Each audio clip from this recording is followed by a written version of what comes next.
Adofo body Nyankopon tasefo Nyankopon no hyira na onye adoye. Oma nkwatenten ahoden tumi ani nyansa. Oma woni ya ehia wonyina. Ene message be kakra bi na mepese me no mienu ye hye na asema Nyankopon edeto makoma so ne amenya me fi Eluade ho ena me de ema. Se mabone ensu ba bia edun wate. Mami papa, nuni abema, nuni aba. Adofo mabone ensu ba bia edun. Ewiase yemfa hwe amawiase na Bible so say yemfa hwe so emfa nko. Nia ye bia no ewase ye hwe ne ye na ebebu ho akonta. Anamo a yetu no ewase ye hwe ho ye efise. Bible say as adagya na ye de baye na adagya mu so na ye besan yakọ. Ndi nia menu mienu ye ene no daachi bi no akonta ebu obi wo ho ede maye. Base ebi a wira fi ameka o.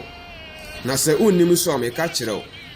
Efrese anamo ayetu no asetra yewo mu no abrabo na yebo no wakina bi be free hakọ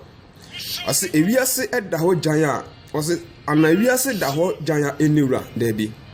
anase asase eda ho jan a eniwura da bi mas asase ewura na ewiase so wura na enche na ne wura no aba be fa akọ enti na me pese me twa no se mabone ensu ba bia edu no wate meni aba mabone ensu ba bia edu no anamo na wutu no abrabo na wo bọ no adwuma na opese ye de kan de ho no nua no adwuma m opese ye de na adwuma akan de ho anase ni position opese ye de ma wo e be ko gosi da ben sikana wudi etu rebe na wodi ye wo se e ka wo nkoso anka de wo hwie moja egu ansa na wodi anya sa sikana mbisa se e be ko gosi da ben odofo ma boni ensu bia edu no wate Bible no kan se mo Korinto fo homa no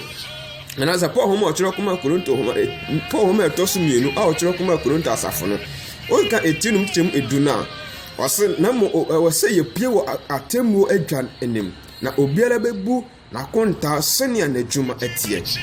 enti wase menumio ni ekopie wo Kristo adwan enim onofom abone ensu bia edu no enche na ewiase ne gya hokọ obu okrade be chi no obi so ade enche no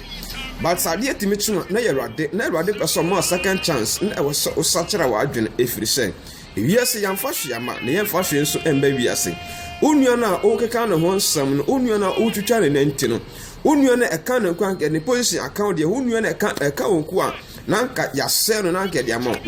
unua na eka wonku anka wabodam unua na eka wonku anka na ware ase unua na eka wonku anka na dwuma sen unua na eka wonku a nanka na brabo agija no mibisa se ebekọ akosi da ben odofo mabone ensu bia edun wate mabone ensu bia edun no na ewiase enche ebegya wakọ na owura no aba befa ne de